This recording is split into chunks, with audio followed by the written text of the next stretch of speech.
if I look at English history and what we have done in Africa, in Asia. What, civilizing populations? Well, when you say civilizing populations. Even today, governments say that the purpose of their army and their foreign policy is to benefit themselves. Exactly. And they're honest about it. Well, yeah, some of them are honest about it, whereas others say we want girls to go to school. That's why we're there bombing them. I'm afraid. People have tried to conquer Afghanistan for centuries. That's irrelevant. The fact is, Afghanistan is currently in a dark age. Listen to me. Even if you argue that, that's their country. That's their business. How they want to run their country is their country.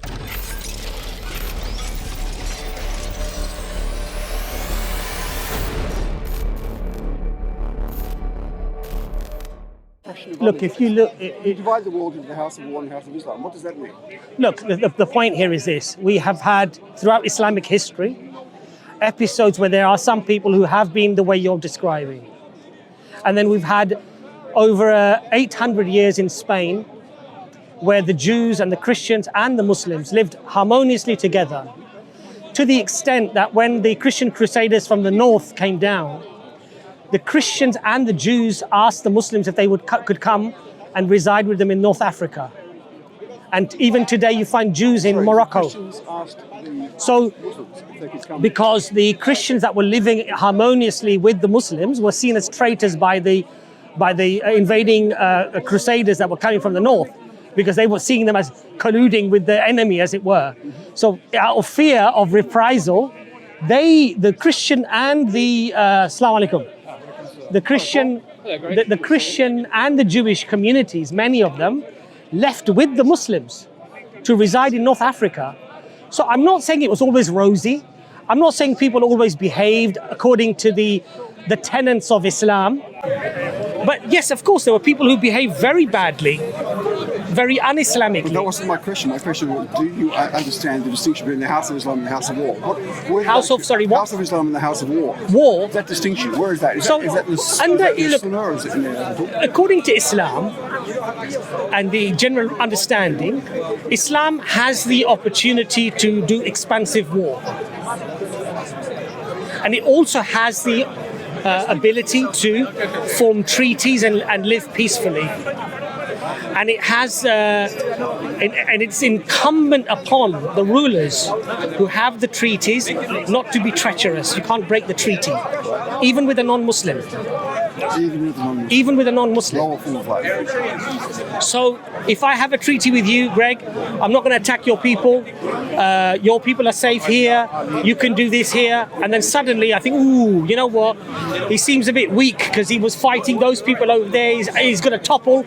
I'll just jump in there and bash him. You can't do that. Deny that Islam was spread by the sword. Absolutely, 100%. And the reason why I would say that is that, I'll tell you why I believe that very strongly, is that Islam was in India for what, probably 1,000 years? Yet today you still have majority, 700 million Hindus. Again, I'm not saying it was always rosy. I'm not saying that people were, but however, this notion that Islam was forced upon the people, this may have happened in history, but it was not the general rule, and it was not, from my understanding, the Islamic... Sorry? At least you admit it did happen at points in time. Yeah, I of course, North Africa was converted to Islam by invading Muslim armies. Yes. Yeah. And the concept of the fact that people who are in conquered territory have to either pay the jizya, convert to Islam, or fall to the sword. Yes, absolutely. Yes, is a very, very aggressive way. I'll tell you, Greg. I'll tell you why that's not. I'll tell you why that's not. First of all, jizya is only paid by the people who are able to be fighting in the army. If you're old, you don't pay the jizya. If you're disabled or you have a problem, you don't pay the jizya. If you don't have the means, in other words, you're completely destitute, unemployed, whatever, you don't have to pay the jizya. When you, but if you're able-bodied man, you have to pay the jizya. Now, but what does that get you? The jizya means that if there is a war, as a Muslim, it's incumbent upon me to defend your home as it is to defend my home. For a moment. In fact, that's Islamic law. The verse that says that they should be compelled to pay the jizya or else forced to convert. Yes, not forced to convert. Mentions they should feel themselves subdued. Okay, that's some translations. That's a direct translation. No, you can't say it's a direct. You can say that is some translation, some views within certain scholars. The clear message is that Islam should predominate and that people who are not Muslims are second-class citizens. Okay, look, Greg, what we have to be fair about here is this. Throughout history, we have seen many invading armies and many people, including many of our, let's say, European, American countries who have gone and conquered and ruled. And what we have to do is we have to be fair. We have to look at it as how were people treated under all of these different ways, different conquerings, right? And what we do find under Islam is that the Prophet Muhammad explicitly said, this is an explicit statement of the Prophet Muhammad, peace be upon him, that a non-Muslim living in a Muslim land who's under the protection of the Muslim, he's paying his jizya, he's keeping by the law, if you treat him unjustly, I will be his advocate on the Day of Judgment. Now, what that means is that if I treat you unjustly, unfairly, I take away your rights. So your rights, you want to be a Christian, and I take away those rights from you, this is unjust. If I steal your property, take from you, harm you in any way, harm your children in any way, this is unjust. If I deliberately don't give you employment, squeeze you to ruin, this would be unjust. I'm not treating you fairly. If there's a court case between you and me, and you're right, and the judge rules in my favor because I'm Muslim and you're non-Muslim, this would be unjust. All of these things are warned against. That would not happen in a Muslim country, that a Muslim judge ruling for Muslim faith. I'm not saying that Muslims are perfect, and I'm not saying, but listen, we have to be honest, right? I was born in this country, England. If I look at English history and what we have done in Africa, in Asia. What, civilizing populations? Well, when you say civilizing populations, if you look at India, they broke the hands of the weavers so the British could produce the garments and tax the Indians to buy those. That is a crime. I agree. But this happened. You look at Kenya. You look at the camps that were set up, the brutality that we, the English people, I'm not English, I'm British, right? But what we did to those people, those poor people, quite frankly, if you look at colonial history and what we did, it's bloody, very bloody. There are many massacres, and there was a clear and potent racism in operation at the time. No, I don't say... At the same time, the Third World benefited from British industry and British genius, because that is why Africa now has roads, telecommunications, lighting, because we, the West, created the science behind the technology that's providing all of these things. So therefore, it's not all one-sided. Yes, and I think it's a little naive to suggest that in those days, which is 300 or 400 years ago, when there was a big disparity in economic geopolitical power, of course, that the weak will not dominate, the strong will not dominate the weak to a certain extent. Yes. I don't defend all the atrocities by any means, but I understand the racism, because that was what they thought in those days. But you know what it is, Greg? You know this notion of, for example, we built roads and we built railways and we helped the people. If you look at my father, my mother, they come from India. I'm ethnically Indian, right? When the British went in, India had about 71% of the world economy. That's absolutely false. Absolute. 71%. When the English left, it was down to 3%. How do you measure that? How do you measure that? Well, this was a statistic that I heard mentioned by the famous writer. But it's simply not true. In fact, what Indians sometimes say is they had half the world or third of the world. I've never heard anybody claim 70%. Anyway, look, Greg. And the point is, if India was so strong, why did they allow a small European nation to dominate them for so many years? So I'll tell you why. The British were incredibly clever, ingenious, and I would say a masters at strategy, and that's why they won. Divide and rule? They did not win by having a greater power. No, they didn't. That's the beauty. Organization and power. No, they didn't do it.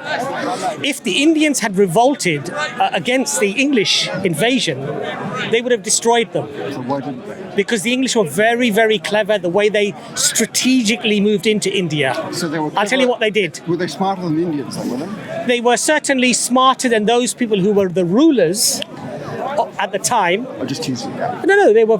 Look, it's a fact. Is a fact, right? The English did not win because of a superior. They only. How many thousand men went into India? Oh, no, not that many. Not that many. Which is all the more embarrassing for your ancestral. No, it's not. You were dominated by such Look, a small posse. The thing is, there are many embarrassments throughout history that many nations have suffered. And many times they've suffered those embarrassments because the leadership that they had at the time was basically incompetent and corrupt. But if you go back to those times, India was a collection of right. states. So what they did when they went there is they went to perhaps the largest Mughal empires, and they said, look, we're friends with you, we'll trade with you, we'll let you look after this and that. We just need help to defeat that one and that one and that one and that one. Greed obviously took the better of the individual. I don't deny that for very much. The person went against his own, did treachery against his own people with a foreign power, and that sounds great to me, right? So they went I haven't read extensively the East India, so I'll put a grain of salt. And then the East India Company was obviously formed, right? And what they Britain committed very, very a lot of clever. atrocities in India. Britain had a very checkered history in India. But all I'm saying is it's not all one-sided. You know, when we're told that Europeans are uniquely racist and there's white supremacists everywhere, the fact is we have something to be proud of in our history too, because we created the modern world. And yes, there was a lot of things we did which we would rather not have done. And if we go back in time, we would not do. But at the same time, I think the world should be thankful for the fact that the West has created so much wealth. Well, I think that if one uses that type of thinking, then it would be fair for the world to also be thankful for the 1,000 years of science and technology and medicine that the Arabs came up with, which was non-existent. And should be thankful and grateful to the Greeks for the philosophy and the writings. Oh, yes. You understand my point? Absolutely. So the Arabs were at one point quite advanced. Yes. So So what I'm trying to say, well, 800 years, 700 years, whatever you want to say. The last 400 years, zip. Well, the last 250, 300 years perhaps, right? But the point I'm trying to make to you is that it was not because they were Arab or they had slightly brown skin. No, I know, of course not. Or the white man had a white skin. I agree. Or was from Europe. But this is how organization. This is how knowledge, culture, knowledge, power, money, military might, the advent of gunpowder, guns, all of these things make it. Cold, dark islands. Yes.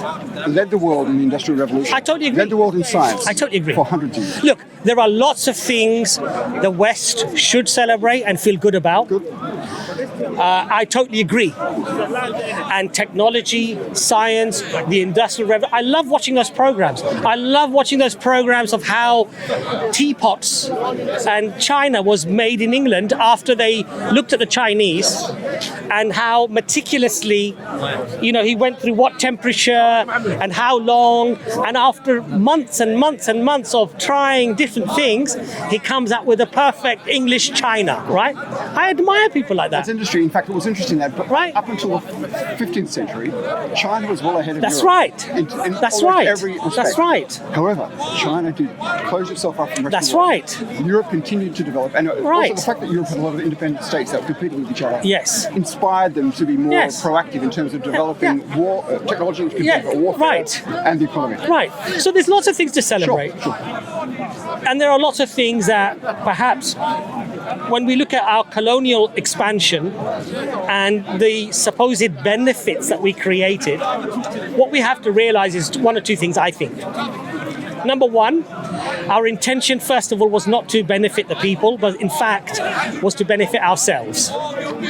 Our intention was money, power, wealth, dominance. That's true for all. Of course, I agree. Indians place themselves first, which they should. Look, The Russians. I'm not saying that this is somehow unique to the European. I'm saying that's what drove most people. Even today, governments say that the purpose of their army and their foreign policy is to benefit themselves. Exactly. And they're honest about it. Well, yeah, some of them are honest about it, whereas others say we want girls to go to school. That's why we're there bombing them. But that's another point. Look. Well, that's true. No, exactly. In the case of Afghanistan, we're there to try and improve the lives of well, I would totally. I would totally. Afghans falling back into the dim dark ages. Look, I'm afraid. People have tried to conquer Afghanistan for centuries. That's irrelevant. The fact is, Afghanistan is currently in a dark age. Listen to me. People have tried to go and conquer Afghanistan for centuries. Strategic reasons, power. Today, there's, I think, $1 trillion of lithium apparently hiding under the mountains. So there's many reasons. Girls going to school is not one of them, even though that is the narrative. We all know that. It is one of them. We want Afghanistan to join the civilized world, by which I mean advanced. Greg, I implore you to read between the lines, and the bombing of Afghanistan, the strategic importance of Afghanistan, the mineral resources of Afghanistan have far more of a part to play, Greg, than the well-being of the Afghans. You're saying that the original invasion of Afghanistan, when we threw the Taliban out after 9/11, yes, that was solely because we were after the minerals in the hills. No, nothing to do with the fact that they had harbored bin Laden. Okay, and that they were imposing a way of life upon their population, the Taliban, which goes against all precepts in the modern West about the way civilization. The Taliban were far more brutal when they were being trained and supported by the American forces, special forces. They were our friends. They were our allies. Why were they our friends? They were our allies. Why were they our because friends? They were obviously fighting the Russians. Correct. Right. The enemy of my enemy is my friend. Right. Temporarily. Okay, but the same Afghans, they had the same tribal issues and the same issues they had there, yet they were our best buddies. They were not our best buddies. Right? We held our nose and provided them with arms and material. Oh, we supplied them with arms. We supplied them with training. So they could fight the Russians. Okay, now, so the issue was we didn't complain about the girls not going to school then. We didn't complain about all of those things. So my point to you is a simple one. Look, my point is a simple one. We are often told in the West as to why we're doing certain things. When is it humanly reasonable, and I would say as a humanist, as a secularist, as a liberal, as a sensible, even a person who believes in the God, who believes in freedom, he believes that people should not be innocent, people should not be killed or harmed or injured. How can it be reasonable to anybody that a man in the caves in Afghanistan makes videos because apparently he funded some people to go and commit a terrorist act, that now we go and bomb a country where tens of thousands of civilians are killed, maimed, and all sorts of economic problems and other problems occur as a consequence of this one person. After we invaded Afghanistan and threw out the Taliban had a government, a democratically elected government, for 20 years. Only recently has that been overthrown, in fact last year. Assalamu alaikum, Greg, nice to see you. So, in fact, you mean President Karzai? Yes, and his predecessors. Yeah. So yes, he may have been. Do you know corrupt. who Karzai was? He may have been supremely corrupt. No, but do you know where? You know he worked with Cheney at one time. So what? My point to you is that if you put a puppet government in a country, which America has done routinely, by the way, has a track record. Puppet government. Are you saying the Taliban has the support of the majority of the population? I'm not listening. All I'm saying to you is this: we do not have the right to put somebody in somebody else's country that it will agree with us and sing our song and do our work. Threw out the Taliban, which is an aggressive. First of all, look. Islamic fundamentalist. Even if you argue that, that's their country, that's their business. How they want to run their country is their country. I'll give you an example. We don't have the right. In the Balkan Wars, we fought Serbia specifically to help Muslims who were being oppressed by the Serbs. There was genocide going on in Bosnia. That's right. Srebrenica is a good example. That's right. And the West, under Clinton and Bush, Clinton and Blair in particular, led the campaign to oppose and bomb Belgrade. That's right. To stop Milosevic killing Muslims. That's right. So we do have the duty, I would argue, in some instances, to interfere in other countries. It's a difficult area of international law, I'm sure, but there are times when the oppression of this population in the modern world, where we could see what's going on, is so severe as to warrant an intervention. Greg, first of all, in Sierra Leone, the same thing happened. We had people in Sierra Leone killing and maiming civilians, and Britain sent in the Marines to stop it, and they stopped it. So sometimes it's right to intervene. Greg, I'm not saying every military action America and Britain or Europe have been engaged in has been completely unlawful, unjustifiable. I was in Indonesia after the tsunami that struck there, and I saw many American warships. I stayed the night in an American camp with soldiers all around me, right? Me and 3 other brothers. They all had long beards and like proper traditional Muslims. And I had all the American GIs, Marines, and everyone all around with uniform, very respectful. They gave us food. I slept in their tent, right? And I saw all the good works that they were doing. Recognize all the aid that the West gives to the third world. No, but listen to what I'm saying, Greg. I'm not one of those people who's polarized in my view. West is bad. East is good. Arab is good. Islam is good. All Muslims are good. Islam is good. I know. All Muslims are good and perfect. And you know, the West and the white man and the not bad. I don't look at it like that. There are lots of grey areas. Do I say what Blair and Clinton did when they bombed Belgrade to stop the genocide? I think it was a wonderful thing. My only criticism would be that Europe waited too long. I agree with that too. It went on for, I think, 2 or 3 years? I agree. Europe was slow. We had reports in this country, I remember reading those reports, where the Serb soldiers had rape houses, and girls as young as 9 and 8 and 10 were being repeatedly raped. I didn't know that. If you go and study the archives, it was really hurtful. For me, as seeing myself more European than anything else, being born and brought up in this country, I couldn't understand how Europe was standing by while mass rapes and mass killings and genocides were going on. I'm not sure that the mass rapes that you claim happened were publicized. You can go back and study them. No, they were publicized. The massacres on BBC, on everywhere. The fact that in Srebrenica we knew what was happening when it happened. That said, the defence I would make, it's as I said, I think the West was too slow to respond. Yeah. But the defence I would make is simply that after World War II, there was such a horror at a war which was largely fought on European soil and it cost 30 million lives. The German army basically banned was reduced to a small unit which had almost no capacity to wage any sort of conflict whatsoever. So basically, there was a reluctance on the part of the Europeans and the Germans in particular to get involved. But you know what, Greg? You know, as a consequence, when a war broke out in the Balkans, they were very slow to react against it. They were. And Greg, you know what upset me as a European, as a Muslim born in this country, was that had that been the Muslim Yugoslavian groups raping Christian white girls and women in Yugoslavia, it would have been stopped almost immediately. A, you don't know that. B, I'm not convinced that your story about the rape house is true. It's very easily to research. I'll Google it. Please do Google it, but it's very, very easy to research. And I think there was a reluctance because it was Muslims.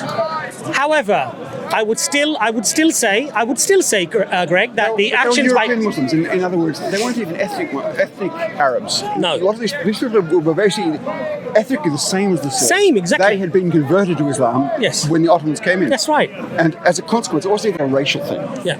And I'm not so convinced it was a religious thing. I think it was the fact that they were deeply reluctant to get involved in fighting on European soil. What the Yugoslavians said? They said, the Muslims, they said, we were just like the Serbs. We were just like the Croats. We drank with them. Yeah, they used to live side by side. We married them. I know. I'm not defending the Serbs. We were exactly the same. But today they're killing us only because we have a Muslim name. Well, it's the same thing happened in Rwanda, of course. Hutu, Tutsi, that's right. For decades. That's and right. Yet, once the massacre started, they were easily persuaded to kill their ethnic neighbors. That's right. But anyway, look, Greg, my point to you is that Islam has the capacity to have an expansive war. And it also has the capacity to form treaties, and it has to abide by those treaties. So, and this is not unusual because every country would, even today, you look at Dick Cheney on the Trevor McDonald program when he spoke to Trevor McDonald, Dick Cheney, he said, the reasons as to why we went into Iraq are irrelevant. What's relevant is that it was in the American interest. It was in our interest. We could not have Saddam Hussein holding America to ransom because what he was doing was he wanted to deal with the euros when it came to the oil. He didn't want to deal in dollars anymore. Gaddafi wanted to deal in the Arabian dinar, gold. That's simplistic. He didn't want to deal with the reason we invaded Iraq is not because he was dealing in non-dollars. No, he wanted to deal in euros. He was invaded the first time because he'd invaded Kuwait. The West would not have touched him, as much as we held our nose with Saddam Hussein. And of course, there was a period when, because he opposed Iran, during a time when we had great tensions with Iran, we supported him in the war against Iran. Maybe with some material, at least diplomatically. However, he was a brutal, ruthless, autocratic bastard. No, nobody's going to deny that. And it was committing genocide against his own people. So, was it right to go and oppose him? Ultimately, yes, I think it was. I think the weapons of mass destruction were always a distraction. I didn't believe he had them. He did once. At one point, he did have them. Look, he used gas against his own people. Okay, that was when Rumsfeld sold him the gas in '86 or something. Yeah. After the first invasion, he had been defenestrated of his ability to wage war. He was already. Look, correct. He had 30-year-old tanks. He set missiles against Israel. Scud missiles. What were they? A joke? Come on, you know they were. That was a joke, right? To a certain extent. I mean, there was no threat. Look, let's be honest here. But he was the author of his own downfall because he invaded Kuwait, which he and he was. Putin, I think, ultimately is the author of his own downfall this week. Putin will not long-term survive this, because the whole world has rebelled against what he's done. Yeah. Putin's made a classic strategic mistake. A bit like Hitler did when he invaded Russia in 1941. He bit off more than he can chew. He'll be able to subdue Ukraine, but he will never be welcomed back into the Council of Nations. Yeah, we won't trust him ever again. The point that I'm trying to make to you is that nations, regardless of color or race, have the propensity to conduct themselves in just or unjust wars. But as a Muslim, I believe that we have certain guidances within Islam that, if followed and adhered to the teachings, would bar you from doing much of the atrocities that we've seen around the world. Now, does that mean that all Muslims have adhered to all of those tenets and teachings? No, I'm not arguing that. I have a fairly rose-colored view of Islam, but I'm saying that, look, in Islam, for example, warfare, the Prophet ﷺ said you cannot kill women, you cannot kill children, you cannot cut down trees, you cannot kill animals. You can only fight those who are on the battlefield fighting you. And if you have prisoners of war, you have to treat them well. You have to feed them what you eat. You can't abuse them and murder them and kill them. And when, for example, Umar Khattab, the second Caliph, learnt that one of his generals had killed certain people, he said, I'm free of this. I've got to go, but I will say, in parting, your view of Muhammad is fairly rose-coloured as well, because he was a warlord, he had a private army, and he killed a lot of people. No, I would disagree with you. And I'll tell you, but Greg, I'll tell you why I disagree with you on that point. Is that even the recent discussion with Professor Jordan Peterson and hijab, and Jordan Peterson said exactly what you just said about Muhammad being a warmonger. No, he was a warlord. Warlord, right? And I think hijab challenged him on that point. And I think Peterson agreed that perhaps it was not the correct terminology to use, because there are many examples where you could use that word, warlord, but Muhammad ﷺ would not have been one of those people. Did he not massacre 600 Jews at some famous battle? No, it wasn't 600 in a battle. It was, there were 3 Jewish tribes in Medina, the largest tribes, Banu Qurayza, Banu Nadir, Banu Qaynuqa. And they had treaties with the Muslims that they would not side with the pagans to attack Medina. Banu Qurayza, this particular tribe, broke the treaty on more than one occasion. Then finally what happened was, when the conquest of, when the war against the Muslims happened, the big war, which was the where they attacked Medina, all of the pagan tribes got together to attack Medina. Banu Qurayza, who were in their forts behind the walls of Medina, sided with the pagans to attack the Muslims from behind. You're inventing good history. No. This is well known. This is well known, and I'll tell you why that's substantiated. Because the other two tribes in Medina were not killed. They were not attacked. I was too busy killing the first tribe. No. And what happened was the Prophet ﷺ said, you have a choice. Either you try under Jewish law for what you've done, the treachery that you've done, or under Islamic law. Because under both of these laws, treason is a capital punishment. So all male adults over the age of puberty were executed because that under Jewish and Islamic law, and in fact in America, if you are there still is a death penalty if you commit treason. Of course, it's regardless of the most heinous Yes, crimes. in England. It depends how you define treason, of course. But in England, it's not currently the death penalty, but at times of war, we can bring back the death penalty for treason. I didn't know that. Encourage don't have the death penalty. I'm educating you. Good Greg, to talk to you. Nice to meet you. See you later.